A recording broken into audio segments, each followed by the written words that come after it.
All right, now we are going to introduce Dr. Jose Barrero, and he's going to give a talk on food security and transgenic crops. The case of new insect-resistant cowpea for Nigeria. He's from CSIRO, and he's also a member of SRAP. Hello, Jose, can you Hola, buenos días. Yeah. Hello, can you hear me? Yes. Yeah, nice to see you. And can you see my slide as well? Yes, we can.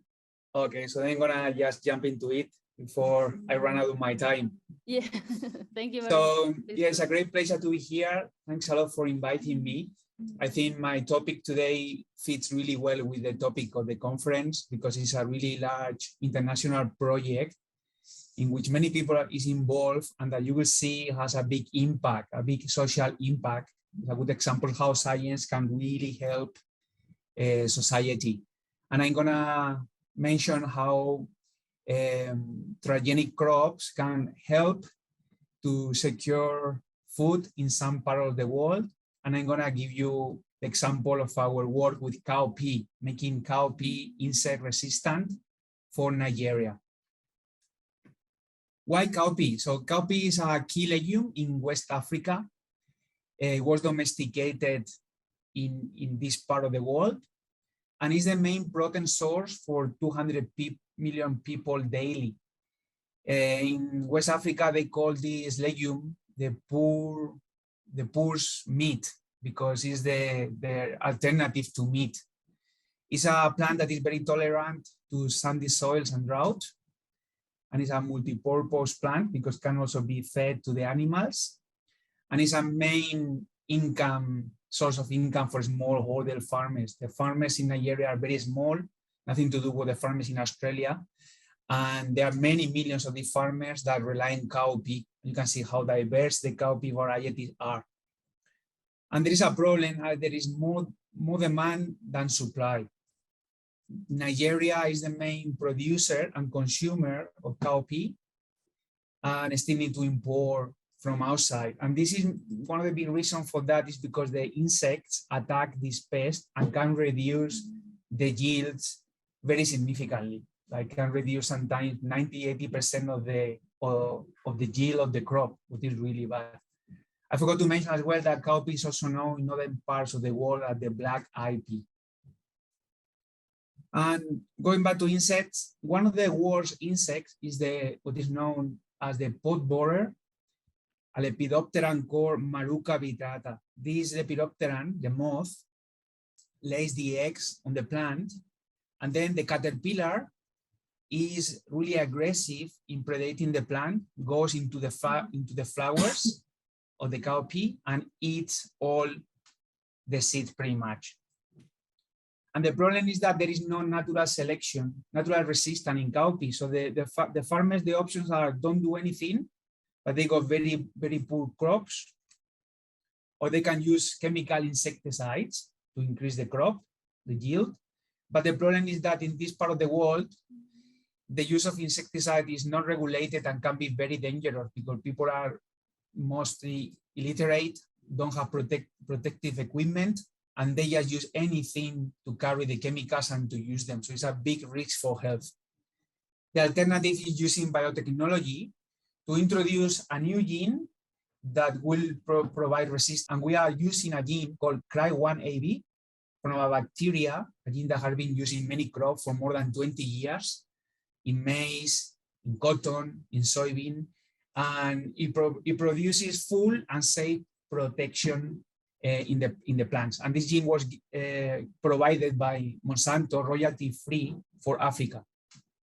We had to develop the gene transformation system for cowpea because it didn't exist. So we developed a protocol that allows us using seeds, transforming seeds as explants to introduce the gene and produce transgenic plants carrying that gene. And then we got a very rigorous test in the lab to be sure that our transgenic lines express the gene in flowers. They only carry one copy of the gene. There is no rest of the plasmid backbone. So all these are very important for regulation. They are homozygotes. They got a very vigorous phenotype. There's no penalty about having this gene inside, and they are resistant to the larvae in laboratory tests. You see the leaf of the transgenic plants cannot be eaten, but the leaves of the non-transgenic plants are eaten. Then after that, after we got the plant in the lab, we need to test them in the field. And for doing that, we set up GM trials in Nigeria that follow the same biosafety laws that we got in Australia. In fact, those laws were made on purpose to deal with the cowpea work because there were no GM plant before in Nigeria. And in those experiments, we are trying to guarantee that our transgenic plants perform as well as the non-controlled GM plants. And this graph shows you the yield produced by a non-GM control and 2 of our transgenic plants. And they yield exactly the same, indicating that there's no penalty or drag associated with the presence of the new transgene. And then we tested the transgenic lines in different countries, in Nigeria, in Burkina, and also in Ghana, but under pressure, once there is a heavy infestation of the insect. And you see here the results are really, really clear. The non-GM variety produced very little seed in both countries, in both trials, and the transgenic lines, 2 of our transgenic lines, you see how are mostly immune to the insects. And this is easy to see here in the next slide with an image. These are the seeds produced by a conventional non-GM plant when it's infested by the pod borer. And in comparison, you can see the amount of seeds that one single plant of the transgenic line yield. So if I was a farmer, I know what I would be growing in my fields. And I'm indicating here in yellow the name of the 2 lines that we were testing here, because that's very important. Only one of those lines went ahead for regulatory affairs and is approved to use in Nigeria. So it's not any line, only the selected elite line is the one that goes ahead. When a line is selected from our trials, the breeders in Nigeria need to back cross it into the local varieties that are well adapted to the different regions. But it's only one single genetic event that is used for that activity. And here we got one of our collaborators, Mohama, who is looking at some of the plants that he back cross into the local varieties to be sure that there's no differences, phenotypical differences to the non-GM variety. And again, other farmers are coming to see the trials and look at how the GM plants look to be sure that there's no problem and they don't have any issue or difference to what they are used to see. And I'm very excited to say that this project really went from the lab to the field. And in January 2019, it was approved by the National Biosafety Management Agency from Nigeria. It's the organism that regulates the use of biotechnology in this country. And this is the official certificate that allowed the use of our transgenic line. You see here, the number 709, that transgenic line to be used in breeding operations. And this is the logo, the PBR cowpea logo that we use for the project. And after this was approved for breeding, almost a year later, it was approved for commercial release. One of the first backcross variety was called cowpea 20T, known as the world's first GM cowpea, was allowed for commercialization. And that is a huge milestone, not only for us and for the project and for Nigeria. I think it's a huge milestone for the whole world because it really shows that genetic technology, biotechnology can really help to solve some of the big food security issues that are affecting many countries, especially in Africa. And it's a good, the people in Nigeria are very proud because they are seeing that they are leading the world in this area, while Europe and other developed countries are really moving away from this technology that it can really help in many occasions. And this photo here is just from the last June, where was the commercial launch of the GM variety, the pod borer resistant variety that we had generated. We engaged with 3 seed companies from Nigeria that were in charge of producing enough seed for farmers and making sure that they are pure. And this event, this launching event went really well. So well that the seed company ran out of seeds in a matter of hours. So now we are trying to engage with more seed companies that can produce even more seeds to go with the high demand of these many million people that are willing to grow this new variety. So the project is now continuing. So given the success that this is having in Nigeria, we are trying to do demonstration trials and be active in social media because we are now extending the work to neighboring countries like Ghana and Burkina Faso. And we are, the team in Africa are organizing several field days in which many farmers can come and see with their eyes what is the advantage of the technology. Also, we are generating a second generation of transgenic plants that will carry a second gene against the insect. And this is because we don't want the insect to become resistant to the pest. So by having two different genes, this development of resistance will be stopped. And this is well advanced. This is a trial in Burkina Faso of lines containing two genes. So within the next year or 2 years, this will be available for farmers. And the next thing for us is working another big pest. It's a storage pest called by the cowpea weevil. It's a coleopteran called Calosobruchus. That is a major pest for all the legumes under storage in tropical areas and can, destroy the yield significantly. And the weevil put these eggs in the seeds. The larvae goes inside, eats the seed, and when it comes out, produce these massive holes. And people try to fight this using chemicals, and fighting this insect is the main reason why we find high levels of chemicals in the markets in Nigeria. So it's a big reason for poisoning. We got a genetic solution as well.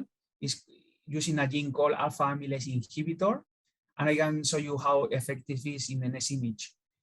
This is a conventional variety in a laboratory test of infestation 30 days after the infestation with this bruchid insect. You see how the damage they have done. And here you can see what happens when you use our transgenic line. So the insect is able to lay the eggs, but cannot reproduce, and the infestation stopped there. So 100% resistant. We hope this will be the next thing to be deployed in Africa. And our project is contributing significantly to the Sustainable Developmental Goals set up by the United Nations. Is one of our project, one of the biggest contributions of Australian science to deal with this goal that have to be achieved by 2030. And the project, this thing I told in 10 minutes here, it has taken about 20 years on the making. And you can see all people in my team about 20 years ago, and some of them are still working there in the lab. So it's almost a lifetime project. And thank you, I have to say thank you to all of our international partners in Nigeria, Burkina, Ghana, but also in US, and of course our funders, mainly the US aid that is funding this development this aid work. And thank you very much. I stop here and I leave you with a few links in case you want to read more, and with my contact number, my contact address in case you need some more information. Thank you very much. Thank you very much, Dr. Jose Barrero. I think we have a question up there. So. Thank you, Jose. Very interesting. I think what you said about the less use of chemicals is great, but from my ignorant point of view, are there any drawbacks associated with the use of GMOs or any problems? Thank you. Well, the answer is, I would say no, but anyway, we cannot just say, make a call for every GMO. So every GMO is different, depending what it carries inside. So in our case, we are targeting an insect. So we are putting this single gene inside that makes the plant resistant to that insect and only that insect. So I can only see benefits from this technology because you are reducing the use of insecticides. You don't need to spray, so you don't impact in insects that might be beneficial. And the technology is royalty-free in Africa. And it has been proven by more than 2 decades of consumption in other crops that this gene has no effects in human health or animal health or the environment. So in this particular case, I don't see any drawback at all. Thank you very much. I think we have another second question. Quickly, Anna, I'll pass you the.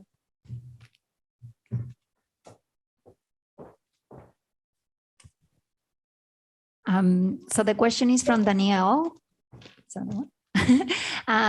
Why many countries are against GMO, and which are his predictions about these policies in the future? So mostly the opposition to GMOs is one of those things that are difficult to explain, and it might be put in the context of historical reasons. Europe, for some reason, decided that they didn't like GMOs. The scientists didn't do very well to explain what was the benefits and the problem with GMO technology. And then things were confused and mixed by some NGOs like Greenpeace that took GMO work as the banner, as the flag, again, some kind of a rebellion thing. Then people mix the problem of using GMOs with food monopolies and big companies. So this has made a big cocktail of issues there, but the scientific world is really in agreement that there is no risk about using this technology. It's like any other technology, depends how you want to use it and what is the reason to use it. But it's really well regulated. There are a lot of assessment and checks done all the way through. And in my opinion, there is not a real reason to be against this solution, this technical solution. And in Africa, there are actually not many other choices. So you can see how some of the developing countries are embracing this technology. In Europe, we don't need it because we are rich, we got food. So we can have the luxury of say, oh, this is bad. But in other countries, this is what might make them to go out of poverty. And I hope that the example of Nigeria, where farmers are asking for this, will be extended to other places in the world. And in Europe, now that we are moving away from using chemicals, that actually might be a way to go. I always say that a GMO plant is much more organic than any other organic plant, because by definition, or in the case of our example, you used to use way less chemicals. So it should be more organic. Well, thank you very much, Dr. Jose Barrero. I agree with all the things that you've said. Thank you very much. So Thank you.